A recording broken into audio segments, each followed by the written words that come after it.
Doctor Bhimrao Ambedkar पुस्तकालय एवं वाचनालय का उद्घाटन समारोह सिद्धार्थ टेम्पल ट्रस्ट बोध विहार C5 यमुना विहार दिल्ली 53 में किया गया।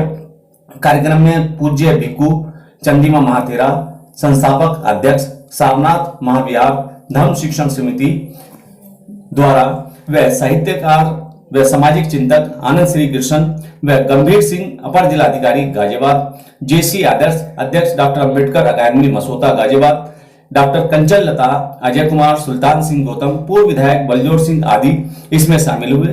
कार्यक्रम का शुभारंभ पूज्य भिक्खु संघ द्वारा बुद्ध वंदना व बाबा साहब को पुष्पांजलि अर्पित कर किया गया। डॉक्टर अंबेडकर पुस्तकालय व वाचनालय के उद्घाटन में आए हुए अतिथियों द्वारा किया गया। साथ ही मंच के माध्यम से अतिथियों ने अपने अपने संबोधन से महिलाओं, बच्चों का मार्गदर्शन किया। देखते हैं NPT न्यूज इंडिया की ये विशेष कवरेज दिल्ली से।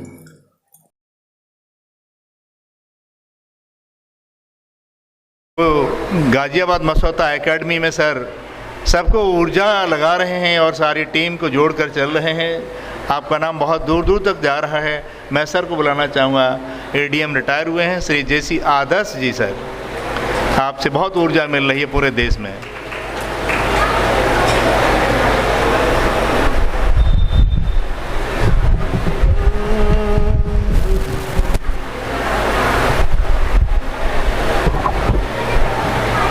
मंच पर आसीन आदरणीय भंते चंद्रमा जी, मुख्य अतिथि हमारे आनंद श्री कृष्णा जी, डॉक्टर कंचन लता जी, लोकेश कुमार जी और हमारे संस्था के अध्यक्ष यहाँ के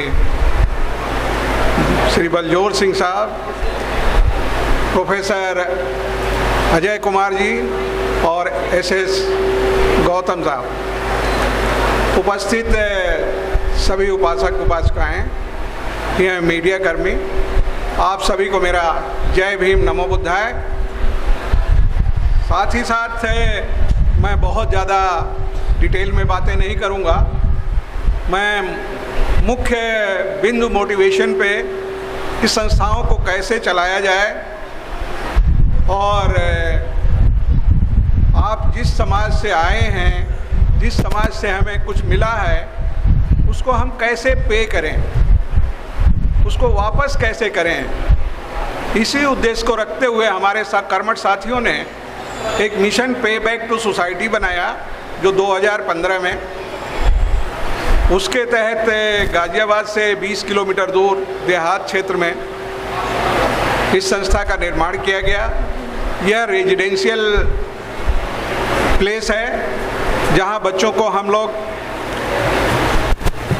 रखते हैं, उनको पढ़ाते हैं, कोचिंग देते हैं, लाइब्रेरी है, सभी सुविधाएं व्यक्तिगत प्रयास से हमारे साथीगण कर रहे हैं। साथ ही साथ 2015 में इस संस्था को शुरू किया गया था करीब 6000 मीटर में लैंड में, और आज हमारे यहाँ से छोटी सी बड़ी नौकरियों में 82 छात्र वहाँ से सेलेक्ट होकर के गवर्नमेंट जॉब में जा चुके हैं। प्राइवेट सेक्टर्स में भी हमारे 4 बच्चे जा चुके हैं। इसके साथ ही साथ केवल हमने यही संस्था नहीं खोली, हम लोग एक किसी चीज़ से संबद्धता बनाते हैं कि हम किसी चीज़ से एफिलिएट हों। एफिलिएट होने के साथ संबद्धता के साथ प्रतिबद्धता जरूरी होती है, कमिटमेंट। अगर वो कमिटमेंट नहीं है तो आप टारगेट को अपने पूरा नहीं कर सकते हैं। अगर कमिटमेंट आपका है तो फिर समयबद्धता भी हर चीज़ की होनी चाहिए कि हमें इतने दिन में ये चीज़ें पूरी करनी है। उसी उद्देश्यों को लेकर के जो एक कमिटमेंट है साथियों का, उसके तहत हम अपने मुकाम तक पहुंच रहे हैं और हमारा उद्देश्य है कि 2024 तक, हाँ ये रेजिडेंशियल है हमारा, ये जो कोचिंग है ये रेजिडेंशियल कोचिंग सेंटर है और हम यहाँ पर ऑल इंडिया से बच्चे आते हैं जिनका एक क्राइटेरिया है कि वो मेधावी हो, निर्धन हो, उनको सहूलियतें न मिल पा रही हों, उनको हमें मोटिवेट करके उनको सेलेक्ट करना है, उनका सिलेक्शन हमें देना है।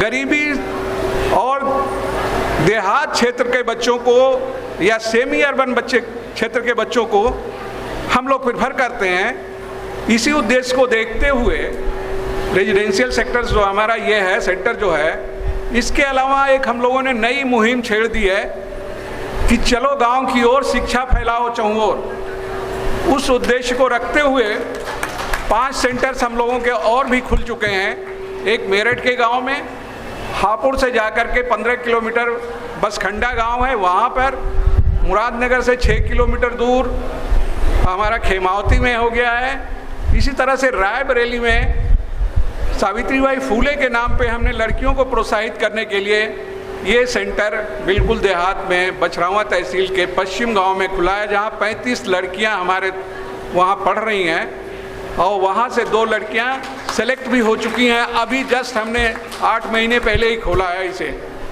इसके अलावा हम लोगों का प्रपोजल्स ये भी है कि हाथरस के पुरदिन नगर में भी हमें जगह मिल चुकी है और सितंबर में हम उसको भी चालू करने जा रहे हैं।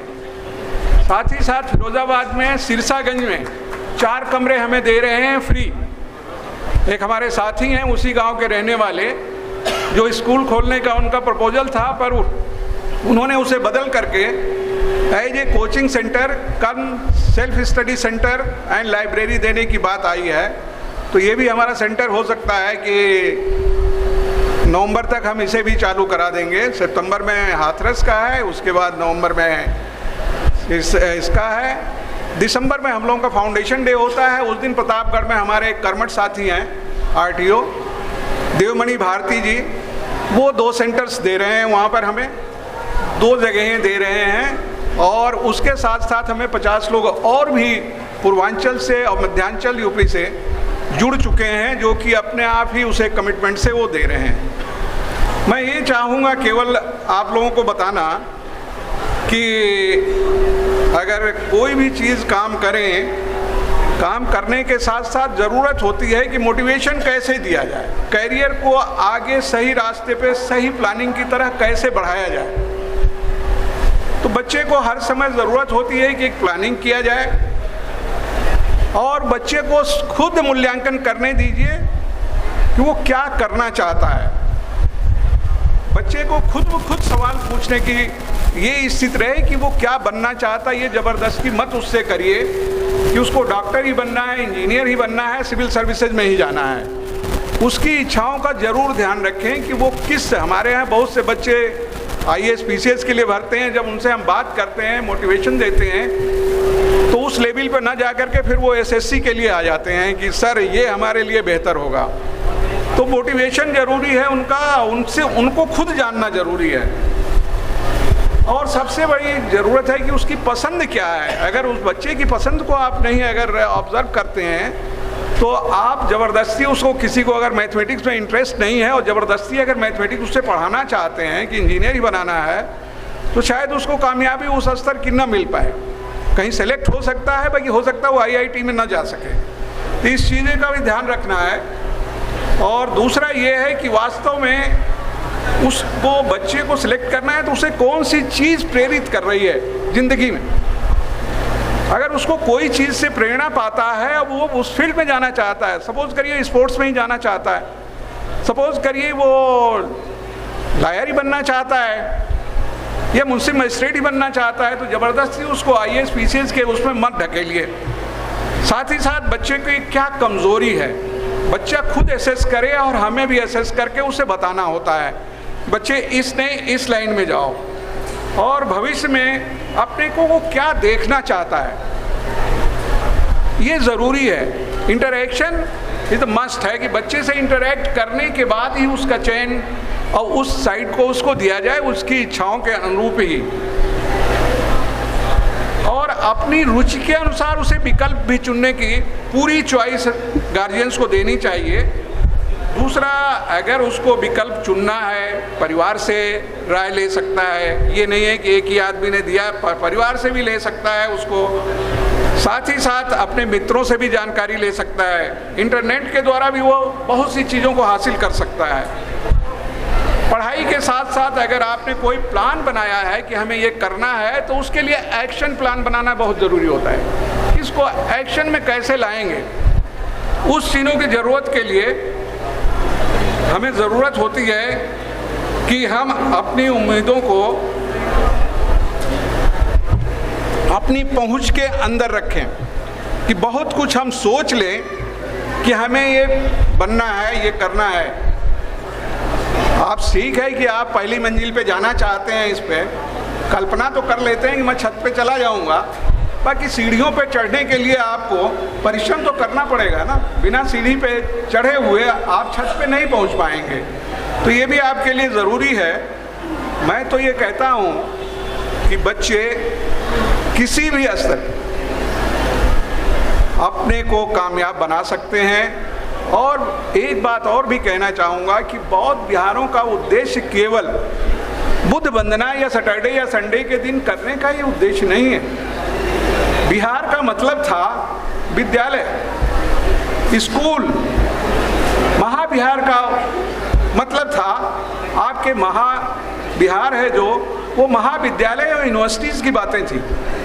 जब बृहद भारत था तो यहाँ पे 20 महाबौद्ध विहार यूनिवर्सिटियाँ थीं, तो उनको ध्यान में रखते हुए इन बौद्ध विहारों का उपयोग जो होना है कि शिक्षा के क्षेत्र में, जैसे एक अच्छी पहल आप लोगों ने की है कि लाइब्रेरी के साथ क्लासेस का भी, तो ये भी बहुत ज़रूरी है कि, और इससे बच्चों में एक नई उम्मीद जगेगी।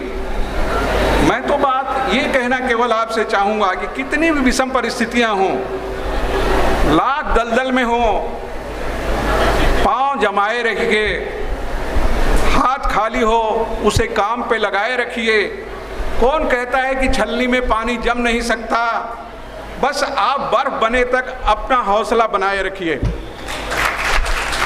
क्या पॉसिबल नहीं है, क्या नहीं हो सकता है, आपका फर्म डिटर्मिनेशन चाहिए कि हमें ये करना है तो करना है, समयबद्धता के साथ करना है। जैसे हम लोगों ने उद्देश्य बनाया है कि 2024 दिसंबर तक हम 100 बच्चे सेलेक्ट करके देंगे। अब हम 82 तक पहुंच चुके हैं, 18 बच्चे हमें अभी 1.5 साल हमारे पास हैं। हो सकता है हम इसको पार कर जाएं, बाकी स्थितियाँ इस अनुकूल हमारे चल रही हैं कि नए सेंटर्स बनते जा रहे हैं, खुलते जा रहे हैं, 2-2 बच्चे सेलेक्ट होते चले जा रहे हैं। जैसे खेमावती गांव में हमने खोला, 9 बच्चे हमारे सेलेक्ट हो चुके वहाँ से। एसएससी में 3 बच्चे सेलेक्ट हो चुके, 2 बच्चे सब इंस्पेक्टर पुलिस में जा चुके, इस तरह क्लरिकल और कांस्टेबल में भी 3 बच्चे चले गए। तो ये एक है कि हौसला बच्चों का बरकरार रखा जाए, उनको मोटिवेट किया जाए, डिस्करेज न किया जाए कि आप नहीं बन सकते हो।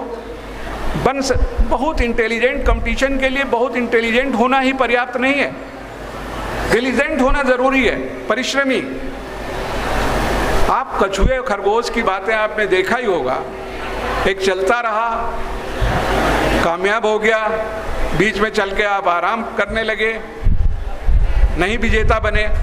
तो इनको सतत पेरेनियल रिवर्स जैसे हैं, सतत वाहनी रिवर्स, उस तरह से इन बच्चों में कि हमेशा प्रयास करते रहो। ऐसा नहीं है कि सीजनल रिवर्स, आजकल बरसात आ गई है तो सीजनल रिवर्स हैं, पर गर्मी आते आते विलुप्त हो जाती हैं। उन स्थितियों में ये लोग न जाएं।